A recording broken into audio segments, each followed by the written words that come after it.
Cientista político detona a STF e diz que a STF virou uma ameaça à liberdade e que o STF criou um crime de desinformação. E presta atenção, você pode ser o próximo réu desse crime. É isso mesmo, muita atenção nisso aqui, ó. Um dos principais cientistas políticos do Brasil disse com todas as letras que o STF se tornou a maior ameaça às liberdades dos brasileiros, e isso tem tudo a ver com o novo do tal do crime de desinformação que o STF acabou de criar. Fica aqui comigo até o final para você entender essa história, porque o que está em jogo são as nossas liberdades, é a nossa voz, é a tua possibilidade de entrar aqui nos comentários e fazer uma crítica ao STF. O Fernando Schiller, acho que é assim que fala o nome dele, escreve Schuller, né? Mas acho que é Schiller que fala. O Fernando Schiller, um grande cientista político, professor do INSPER, colunista do Estadão, ele analisou o julgamento do STF sobre a tal tentativa de golpe. Para quem não conhece a fundo esse processo, eu vou dar aqui um contexto rápido para você. O Ministério Público ele fatiou esse processo da tentativa de golpe em várias acusações, separou as acusações em grupos de réus. Cada grupo de réus teria uma função. O grupo do Bolsonaro, que entrou na primeira acusação, no primeiro processo, supostamente chefiava tudo. Mas os outros grupos tinham cada um suas funções menores. Um desses grupos era o tal do grupo da desinformação. Foi esse o grupo que foi julgado agora recentemente no STF e, é claro, o ministro Alexandre de Moraes, adivinhem, ele votou pela condenação de todo mundo, né? Não podia ser diferente. Com o Fux se colocando contra e fazendo duras críticas em vários pontos. Mas por que a condenação deles tem que te deixar profundamente preocupado? Por que, hein, Deltan? Por que tem que me deixar preocupado? Bora aqui pro comentário do Schiller, que depois eu vou te explicar como que essa decisão de criar o tal do crime de desinformação vai atingir até você que tá aqui, inocente, assistindo a esse vídeo. Olha aí. Me chamou muita atenção, em especial jornalistas dizendo, bom, a partir desse julgamento agora sabemos quais são os nossos limites, né? Sabemos qual é o tamanho da tutela do Estado, sabemos o que nós podemos criticar, o que a sociedade pode dizer, o que a sociedade não pode dizer, o que não pode ser criticado e assim por diante, né? Vamos lá, numa democracia republicana, as pessoas só podem ser punidas, censuradas, enfim, os discursos bloqueados, né? Se houver uma clara, em primeiro lugar, uma clara tipificação legal. Gente, é isso aí. No Estado de Direito, uma conduta só é proibida quando ela é tipificada na lei, ou seja, quando ela é descrita na lei como proibida. Se essa descrição legal, ela não é proibida. Por que o Fernando Schiller está dizendo isso? É porque esse tal grupo, que o Ministério Público chama de Núcleo da Desinformação, que foi recém-julgado pelo STF, foi condenado agora por ter praticado qual crime? O que ele fez? Desinformação. Essa seria a participação deles na tal da tentativa de golpe. O primeiro problema desse julgamento é exatamente o que o Schiller apontou aqui. Não existe o crime de desinformação no Brasil. E como não existe esse crime, a conduta desse grupo, por exclusão, só pode ser uma coisa: liberdade de expressão, porque o que não está proibido é permitido. E como que isso pode atingir a mim, Deltan, que estou aqui assistindo esse vídeo seu? Ó, vamos então para o segundo ponto que você vai entender. Mas antes disso, deixa eu te fazer um pedido. Curte aqui o vídeo, não custa nada. Se inscreve no canal, clica no sininho para não perder nada e bora lá avançar para eu te mostrar isso aqui. Agora, vamos lá. Ataques às instituições, discursos de ódio, ataques à democracia. Bom, isso são slogans. São parole, não são tipificações legais. Na medida que você abre um espaço para esta teoria genérica do dano, ou seja, para uma autoridade achar alguma coisa, achar que um discurso é perigoso, porque lá pelas tantas ele pode produzir um resultado danoso à sociedade, é simplesmente a abertura de um enorme espaço para o arbítrio, para o abuso de poder, o abuso interpretativo e logo de poder por parte de uma autoridade. De novo, um discurso numa grande democracia, esse foi um critério encontrado lá pelo Justice Oliver Holmes em 1919, isso na tradição americana, ele deve ser punido, bloqueado, censurado, na medida que ele implica um risco imediato, claro, uma incitação à violência imediata, ou uma clara tipificação legal. Na ausência disso, nós não temos Estado de Direito, nós temos abuso de poder, e é isso que... Não podia ser mais claro, perfeito, preciso, você entendeu? Você prestou atenção?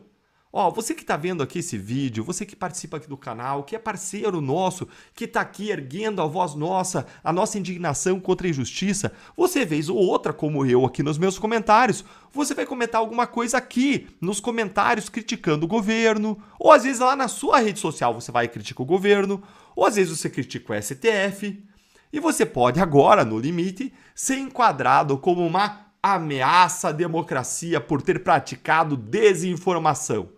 Ah, Deltan, que exagero! Você está exagerando? Isso nunca aconteceria. Gente, isso já aconteceu. E eu vou provar para vocês agora. Você sabe que eu gosto de trabalhar aqui em cima de evidência. Mostrar o fato e provar. Então, olha isso aqui, ó. Olha isso aí, ó.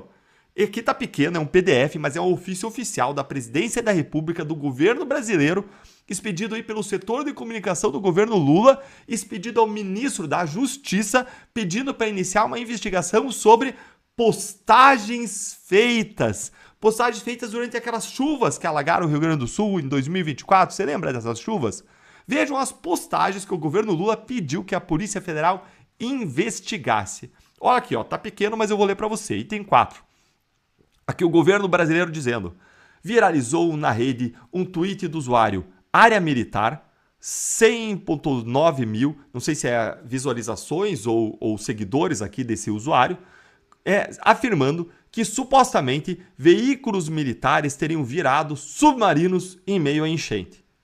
Gente, você conseguiu entender isso aqui? Isso aqui é uma piada. Veículos militares teriam virado submarinos durante a enchente. É um tweet de um perfil chamado Área Militar fazendo uma ironia de que os caminhões do governo tinham virado submarino por causa da chuva. Uma piada, gente. E aí o petista do Paulo Pimenta, que assina esse ofício, pediu para investigar essa piada como desinformação. E eu nem consegui puxar o tweet porque a pessoa excluiu, devia estar com medo. Claro, vendo o poder do Estado oprimindo o indivíduo por conta de uma piada, quem que não vai morrer de medo? Veja aqui esse outro aqui, ó. Esse aqui eu consegui buscar porque a usuária foi corajosa e não apagou. Ó. A usuária Stepa Paiano publicou que o Estado, como ente centralizador até agora, só entregou dificuldade e ineficiência. Que crime, hein? Essa crítica. Vamos ver lá? Olha aí o tweet da Estel. Por enquanto, quem está mobilizado para ajudar na tragédia são empresários capitalistas malvadões, igrejas, civis imbuídos de senso de missão e o planejamento do COSUD. O Estado, como ente centralizador, até agora só entregou dificuldade e eficiência. Crime! Rasga as vestes! Crime, né? Pro Paulo Pimenta, pro governo. Que absurdo, gente! Que é isso? Eu fui olhar o tweet porque eu não conseguia acreditar. O governo Lula simplesmente pediu que a Polícia Federal invista o seu tempo, em vez de investigar a corrupção, os desvios, tudo aquilo que prejudica o país, investigando isso, ela. Por isso, aí, um comentário banal. Sabe qual foi o argumento do governo? Exatamente eu mesmo. Desinformação. Vocês entenderam por que esse julgamento do STF é preocupante? Gente, é um usuário, podia ser eu, podia ser você. Eu não conheço a Stepa Paiano, olha aqui, ó, vamos dar uma olhadinha aqui nela, 85 mil seguidores. E ela tá aí, investigada, comentarista política aí, e investigada. Que ridículo, que absurdo, a decisão do STF ataca diretamente a liberdade de expressão no Brasil e permite que o governo Lula ameace os seus críticos, é para isso que serve. Em vez de o cidadão controlar o Estado, vai ser o Estado controlando o cidadão. Eu vou encerrar esse vídeo por aqui, mas me conta aí nos comentários o que você acha. O STF realmente virou a maior ameaça à nossa liberdade? E ó, cuidado, né? Porque se você acha como eu acho isso, a gente agora pode ser investigado por desinformação. Que piada e que piada de mau gosto, que tragédia. Advogados de Bolsonaro massacram Alexandre de Moraes e colocam ele numa sinuca de bico, como eu vou mostrar pra você agora. Presta atenção nisso aqui, ó. A defesa do Bolsonaro apresentou seu primeiro recurso contra a sentença, contra a decisão que condenou Bolsonaro a mais de 27 anos de prisão na tal da ação da trama golpista. E aí os advogados simplesmente massacraram Alexandre de Moraes, desmontaram ali o voto dele mesmo, mostraram erros e contradições monumentais e expuseram a farsa da trama golpista em torno desse julgamento do golpe e do 8 de janeiro. E agora eu vou te mostrar tudo isso, mas antes você já sabe. Curte o vídeo, se inscreve aqui no canal, é a sua casa. clica no sininho para você não perder nada. E quando você faz tudo isso, especialmente você deixa o seu like, você faz o YouTube entender que esse conteúdo é importante, faz ele ser entregue de novo a você, novos conteúdos nossos, e também leva a nossa voz conjunta para mais pessoas. Mas então, bora lá pro tema de hoje, que é importantíssimo. Primeiro, a gente precisa esclarecer que o recurso que a defesa do Bolsonaro apresentou é um recurso chamado de embargos de declaração. E esses embargos de declaração servem para quê, Deltan? Eles servem para você resolver alguma omissão ou contradição em uma decisão judicial. Mas, será que os advogados conseguiram mostrar algum erro, contradição, omissão na decisão? Lembre, gente, dessa parte da contradição, viu? Porque daqui a pouquinho vai ser importante para o que eu vou te mostrar. E agora vamos para o recurso. Esses embargos de declaração têm 85 páginas, mas eu vou aqui destrinchar para vocês o ponto principal, central. Eles põem a farsa do envolvimento do Bolsonaro no 8 de janeiro. Como vocês sabem, o Moraes condenou o Bolsonaro por ser o responsável, por ser o mandante do 8 de janeiro. Mas o problema é que não existe uma única prova no processo de que o Bolsonaro tenha planejado, participado ou ordenado o 8 de janeiro.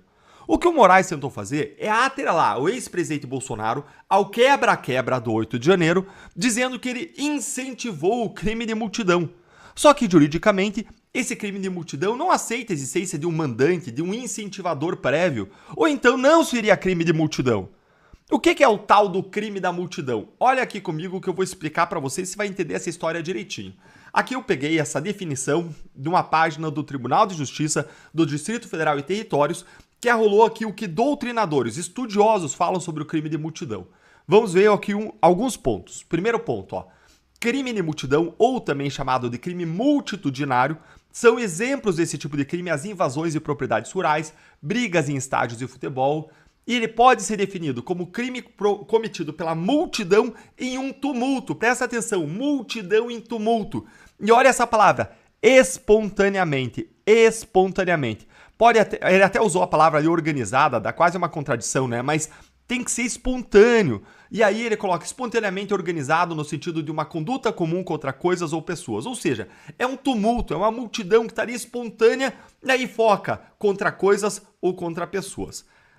Quem falou isso aqui foi esse autor, Kleber Masson, no Código Penal comentado. Mas presta atenção nesse aqui que vai ser mais claro ainda, Multidão em tumulto sugere uma movimentação desordenada, presta atenção, desordenada e rápida de pessoas reunidas em um ambiente, em assembleia ou em comício.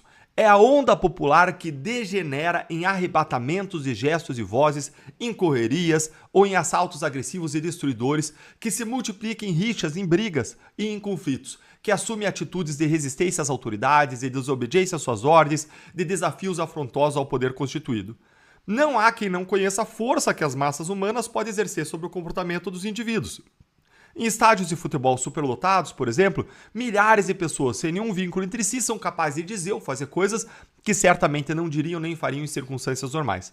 Nessas ocasiões, muitos indivíduos passam por um processo de anulação dos seus próprios parâmetros morais e sociais, e contaminados pela multidão, agem segundo parâmetros da massa no momento. Quando essas forças agem desorganizadamente, os efeitos podem ser os mais trágicos possíveis, com agressões, correrias, pisoteamentos, lesões e morte. Então vejam, é uma multidão desordenada. Quem diz isso tudo aqui é outro doutrinador, José Antônio Paganella Bosch, no livro Das Penas e Seus Critérios de Aplicação.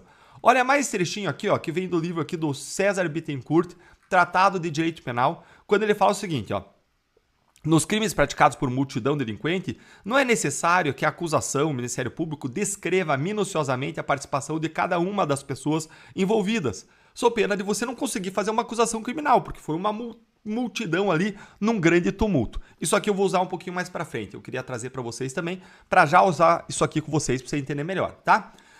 Então, por que o crime de multidão não permite que exista um mandante, Deltan? Porque aí tudo seria organizado, planejado, não seria esse fenômeno espontâneo, desordenado, caótico que é o crime de multidão.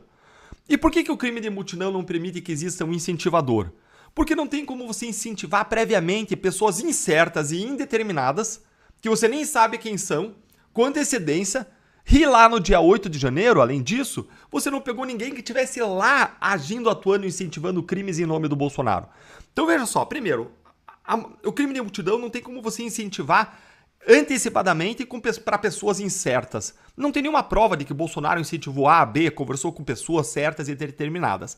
E além disso, a gente poderia até cogitar que alguém lá no dia estivesse incentivando os outros, mas aí tinha que estar agindo em nome do Bolsonaro. E não tem nenhuma prova também nesse sentido. Vamos para um exemplo aqui, gente. Pensa numa briga de torcida organizada. A torcida do Flamengo e a do Corinthians brigam no Maracanã ou lá na Arena Corinthians. Se a gente não consegue identificar ali quem fez o quê, é um crime de multidão. Só que imagine um outro cenário. Um diretor da torcida organizada planeja, organiza, compra material, faz reunião, coloca tudo no papel e daí acontece uma briga planejada. Aí não tem nada de crime de multidão, não é algo desordenado, não é algo espontâneo.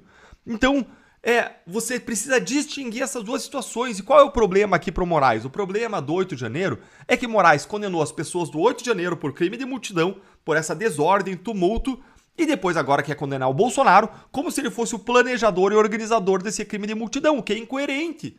Lembre, o crime de multidão é espontâneo, acontece ali na hora. Então essas duas condenações do 8 de janeiro do Bolsonaro são contraditórias. Você consegue entender isso? Bora ver aqui o que disse a defesa do Bolsonaro aqui no recurso. Ó, tá pequeno porque é PDF, eu não consigo aumentar para você, mas eu vou ler.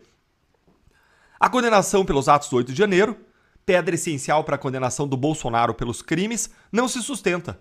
É impossível porque não pode se falar em autoria imediata, ou seja, não pode se falar de um mandante de crime de multidão.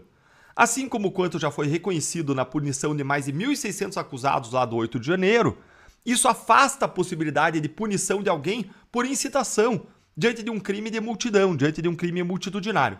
Olha aqui um outro trechinho aqui que eu vou destacar para vocês, ó, esse aqui, ó.